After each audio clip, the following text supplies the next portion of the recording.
अस्सलाम वालेकुम। कैसे हैं आप लोग? उम्मीद है कि सब ठीक होंगे, खैरियत से होंगे। तबीयत मेरी अब काफ़ी बेहतर है। बुखार आ रहे थे मुझे, ज़ुकाम था, फिर बुखार। मौसम चेंज हो रहा है तो उसी का असर था। मेरी तबीयत तो अब काफ़ी ठीक है, लेकिन आहत को अब बुखार हो रहे हैं और इसकी तबीयत ख़राब है।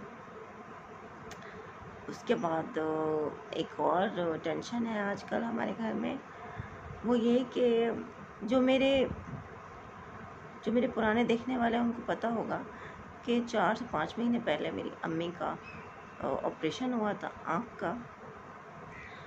मेरी अम्मी की जो एक आँख है वो ख़त्म हो चुकी है, उस पे काला मोतिया आ गया था, तो वो हमें पता ही नहीं चला। तब अब वो बीमार थे, अम्मी ने अपनी आँख का चेकअप ही नहीं करवाया, तो एक आँख में काला मोतिया इस हद तक बढ़ गया कि अब वो काबिल इलाज ही नहीं रही, उसका इलाज ही नहीं है। अब वो ख़त्म हो गई आँख, वो एक आँख तो ख़त्म हो गई। अब जो दूसरी आँख थी वो तो बिल्कुल ठीक थी, सही नज़र आता था उसमें से, लेकिन अचानक से 5 महीने पहले ऐसा हुआ कि अम्मी को एकदम ऐसा महसूस हुआ कि मेरी आँख पे कुछ आ गया है। आधी आँख पे जैसे कुछ गिर गया हो, कोई काली चीज़ आ गई है, कोई पर्दा गिर गया।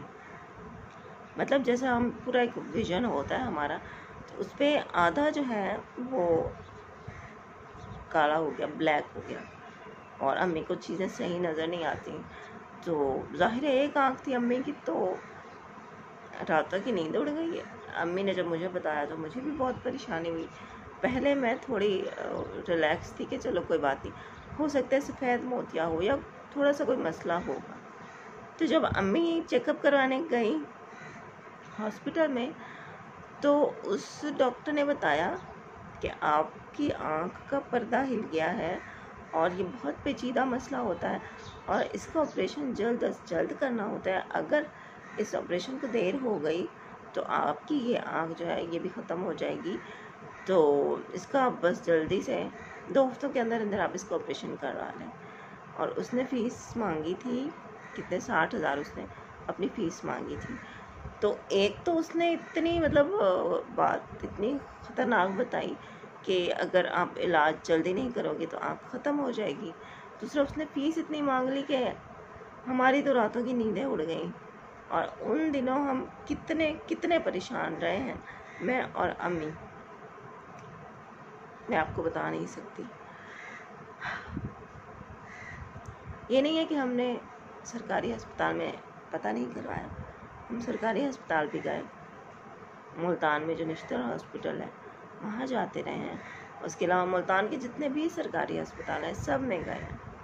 तो किसी ने कहा कि यहाँ पर मशीन नहीं है इस पर्दे के ऑपरेशन की, किसी ने कहा कि अभी नहीं होगा, ये 1 हफ्ते बाद आइएगा। जब 1 हफ्ते बाद गए तो उन्होंने फिर टाइम दे दिया आगे का, और उधर से हम लोग सर्च कर रहे थे। मैंने यूट्यूब पे देखा, मैंने गूगल पे सर्च करके देखा, उस पर बताया जा रहा था कि इसका ऑपरेशन जल्द से जल्द करना चाहिए। अगर आप देर करेंगे तो मतलब अगर आप देर करेंगे तो फिर उसके बाद अगर ऑपरेशन भी होगा तो आँख की जो बिनाई है वो वापस नहीं आएगी, वो सही नहीं होगी, मतलब ख़राब हो जाएगी आपकी आँख, ज़ाया हो जाएगी आपकी आँख। तो अब हम परेशान थे कि सरकारी अस्पताल में वो ऑपरेशन कर नहीं रहे, और जो क्या कहते हैं, जो प्राइवेट अस्पताल है वो इतने ज़्यादा पैसे मांग रहे थे। लेकिन खैर मैंने अपनी इसी दौरान फिर एक वीडियो बनाई, और आप लोगों से मैं हर बात शेयर करती हूँ। तो मैंने एक वीडियो बनाई, उसमें सारी सिचुएशन बताई, और मुझे बिल्कुल भी अंदाज़ा नहीं था कि मेरा छोटा सा चैनल है और मेरे इतने कम व्यूज़ हैं, लेकिन उस पर भी मुझे इतने लोगों ने कॉल्स की, मुझे इतने लोगों ने हेल्प के लिए कहा, और मैं आपको क्या बताऊँ मुझे कितना कितना फ़ायदा हुआ आप लोगों की वजह से। मेरा घर बच गया। अगर खुदा न खास्ता अम्मी की आँख का मसला हो जाता तो हमारा तो घर ही ख़त्म हो जाता। हम घर में 3 अफराद हैं, मैं, अम्मी और आहत।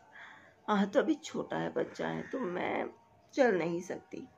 तो उसके बाद अगर अम्मी खुदा न खास्ता उनकी बिनाई चली जाती तो घर का क्या हाल होता। यकीन करें वो 15 दिन मैंने कितने मुश्किल गुजारे थे, मैं बता नहीं सकती। हम दोनों ने खाना खाना छोड़ दिया था, खाया ही नहीं जाता था। कभी कहीं किसी डॉक्टर के पास जा रहे हैं तो कभी कहीं। बहुत फिक्र थी, बहुत टेंशन थी, बहुत ऐसा लगता था, ऐसा लगता था जैसे फांसी की सजा सुना दी गई है। अम्मी मेरे साथ है ना, तो मुझे अपने माजूरी महसूस नहीं होती। अम्मी मुझे हर जगह साथ ले जाती हैं। मैंने कोई भी चीज़ लेनी हो, कहीं जाना हो, कुछ भी करना हो, घर की कोई चीज़ लेनी होती है, अम्मी ले आती है। मतलब पूरे घर को मेरी अम्मी ने ही संभाला हुआ है। मैं तो थोड़ा बहुत घर में काम कर सकती हूँ, खाना पका सकती हूँ, चलो बर्तन धो सकती हूँ, झाड़ू दे देती हूँ। बाकी पूरा घर को मैनेज करना मेरे बस की बात नहीं है, वो सब अम्मी करती हैं।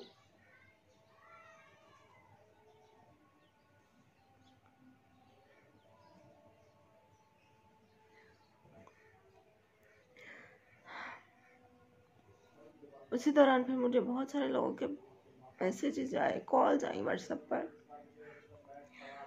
एक सिस्टर ने फिर मुझे कनाडा से पैसे भेजे 60,000। उन्होंने कहा कि आप अपनी अम्मी का ऑपरेशन करवा लें, फ़ौरन करवाएं। और बस पैसे आने की देर थी। एक दिन पैसे आए और दूसरे दिन ऑपरेशन हो गया, अल्हम्दुलिल्लाह खैरियत से ऑपरेशन हो गया। और उस दिन अम्मी के उस आँख के मसले को 15 दिन होने वाले थे, मतलब 15वां दिन था। तो डॉक्टर ने कहा कि अगर आज ऑपरेशन नहीं किया तो बहुत देर हो जाएगी, आज और अभी ऑपरेशन करना पड़ेगा। तो बस करवाने तो चेकअप गए थे, तो बस उसी टाइम फिर ऑपरेशन किया गया।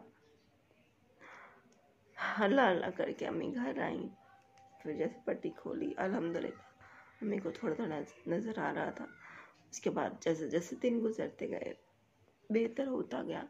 उसके बाद डॉक्टर ने अम्मी को चश्मा लिख के दिया, नज़र का चश्मा, और वो लिख के दिया 6 नंबर का। 6 नंबर कितना हाई नंबर होता है। अम्मी ने जब पहले दफ़ा पहना था तो अम्मी को चक्कर आ गए, अम्मी बेहोश होने वाली थी। लेकिन फिर आहिस्ता आहिस्ता डॉक्टर ने कहा कि आप कभी डेली बस मतलब 2-4 मिनट पहन लो, फिर उतार दो, ऐसा आहिस्ता आहिस्ता आपको सेट होगा। तो अभी 5 महीने गुजर गए हैं जब अम्मी का रेगुलर चेकअप तो हो रहा है, हर महीने अम्मी जा रही हैं डॉक्टर के पास, उसी डॉक्टर के पास। तो अभी डॉक्टर ने बताया है कि जी हमने जब ऑपरेशन किया था तो आपकी आँख में कुछ सिलिकॉन ऑयल होता है, वो डाला गया था। ये आँख के पर्दे के जब ऑपरेशन होता है तो उसमें ये किया जाता है। तो कुछ लोग गैस, कुछ डॉक्टर जो है वो गैस उसमें छोड़ते हैं, जो कि खुद फिर बाद में डिज़ोल्व हो जाता है। और कुछ पेशेंट को ऑयल डाला जाता है और फिर ऑयल जो है वो 5 महीने बाद रिमूव किया जाता है, निकाला जाता है, दोबारा से ऑपरेशन किया जाता है। तो अब अम्मी का वो दोबारा से ऑपरेशन है। और जो अम्मी की आँख जिस पर ये पर्दा हिल गया था, उसी आँख में अब काला मोतिया भी हो रहा है। मतलब एक आँख में जो पहले हो गया था तो उसका इलाज नहीं करवाया, तो डॉक्टर कहते हैं कि क्योंकि आपने उसका इलाज नहीं करवाया था, दवाइयाँ इस्तेमाल नहीं की थी, तो अब इस वजह से वो काला मोतिया अब इस आँख पे भी हमला कर रहा है। तो अब ऑयल रिमूव होगा डॉक्टर ने कहा है, और साथ लेंस डालेगा, तो काले मोतिया का भी ऑपरेशन किया जाएगा। अभी काला मोतिया उसमें शुरुआत है, अभी काला मोतिया जो है वो काबिल इलाज है। तो अम्मी का फिर से ऑपरेशन है, अम्मी बहुत डर रही है।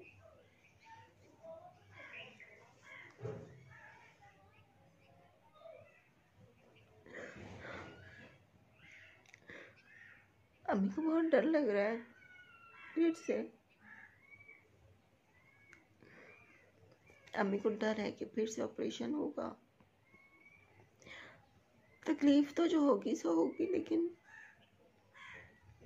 क्या फिर से वो देख पाएंगी? अम्मी को ये फिक्र है